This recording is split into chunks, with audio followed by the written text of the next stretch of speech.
Deal number one of the week has been agreed between Manchester United and the right back, Bayern Munich's Noussair Mazraoui. Welcome to the United Hotspot. My name is Webb. Here is a late afternoon update that has, I think, excited many of us United supporters. Like, share, and subscribe as I give you the deal details of the Noussair Mazraoui move from Bayern to Manchester United. Meanwhile, some quick one that I'll just pass here is that reports are coming in trying to confirm that Harry Maguire is not moving a muscle. Maguire is going to be kept at Manchester United, like he came a few days ago and said it himself. Maguire is in the plans of Manchester United for the greater good. Honestly, I can't sit here and pretend to be sad about it. I think I am a bit impressed by that. I think we probably needed him for just one more year, maybe just one more year, and maybe in the next summer we could let go of him.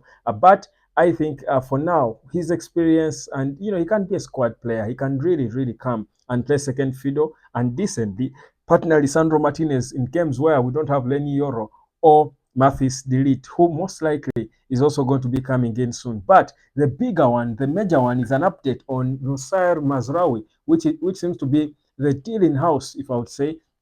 And what we've got now, of course, what has just come out is that the personal terms have been agreed, and here are the details. He's going to be putting pen to paper on a 5-year contract. He has agreed to a 5-to-5-year terms, the same terms like Man United gave Joshua Zirkzee, 5 years that would be up until 2029 with an option of a further 1 year. So it's a long-term project. Ineos are thinking long-term in everything they do. So the details of the wages are a bit still scanty, but it is just around, just under £100,000 per week could be his wage, and he's going to be an important player for the club. In fact, he's coming in as a serious competitor to be the one starting in right back. He's highly rated by many people. Now, I've seen reactions from many United supporter to this, and many are saying that and it's quite evident that quite a section of Man United supporters are for Aaron Wan-Bissaka staying, whereas a few are saying Wan-Bissaka is not good enough. I think here's the thing. One thing that is known is that Super One or Spider One, like we've nicknamed him, is one of those loved players by many people at Man United. United supporters loved Aaron Wan-Bissaka because when he had a good game, it was really good. It was really good. The way he was fighting and winning balls back, and his personality, his character, he's a quiet, calm guy on and off the pitch, by the way. He doesn't talk, but he'll just put in the hard yards, put in the hard shifts, and he's a likable character, without a shadow of a doubt. But the reality is, given how Man United intends to play as we head forward, with Ineos and Eric Ten Hag at the helm of things, United wants to play in a different way that will necessitate a right back who can contribute a lot to the middle, but also make those good overlapping runs and crosses. Now, Wan-Bissaka is not really good at that because Bissaka with the ball on his feet is a sort of a pain to watch. He feels like he's struggling, like he plays with through pain when the ball is on his feet. The one thing he knows how to do is in 1v1 situations, he will slow down even the hottest of attackers. He will steal that ball off their feet. He will make a right tackle. He will show the right character, but he has been suspect several times. So, whereas the personality, the person is good, he's loved by many. I'm sure even Ineos like him and his character. The reality is he might not fit into the way Man United wants to play going forward. And how we play is a big a thing of massive importance to Ineos and Eric Ten Hag. Because before anything, the first thing that has got to be done is work on how we play. That's the first thing that Ineos has got to do. Eric Ten Hag has got to improve how Man United plays. Now, if Aaron Wan-Bissaka cannot fit into how he would want to play, it's a disservice to him, yet he's going to be judged on it. So there's nothing personal against Aaron Wan-Bissaka, and I've seen divided opinions about him. People saying it's sad Wan-Bissaka should stay. I'm even seeing sort of a campaign on X. Quite a number of people are trying to claim he needs to stay. But I mean, this is us trying to be defeatist. We are defeating our own progress.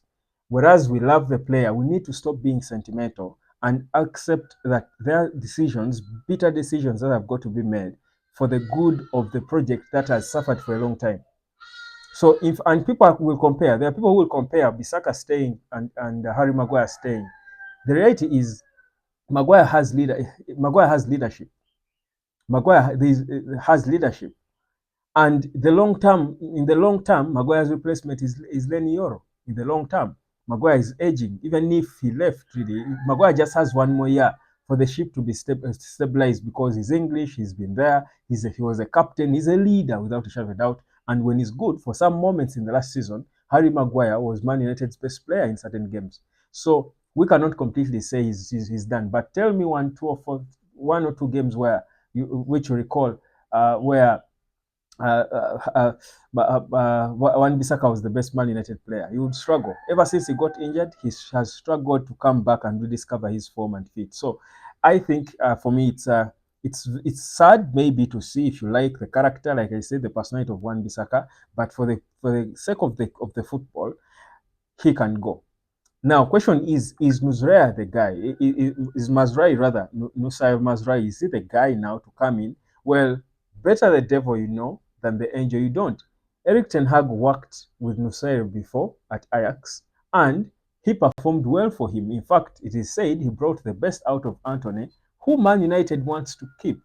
So would it be the worst thing to trust a guy who has worked well in the shape you want us to play?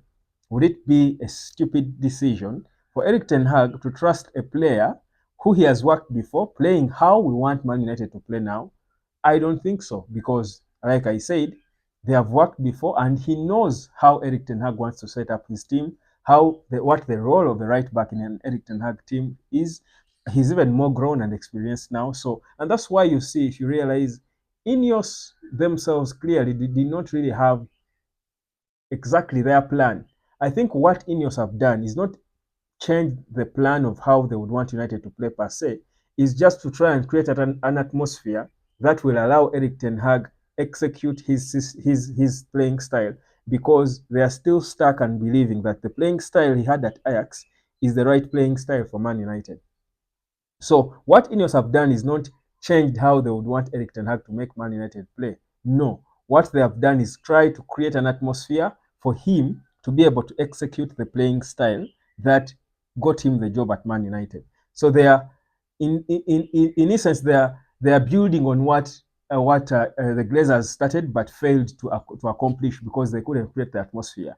So they are not reinventing the wheel. They are just continue supporting, facilitating, giving him the best atmosphere, the best players, the belief, the trust to be able to play how he wants to play. That's why he still maintains his veto when it comes to transfers.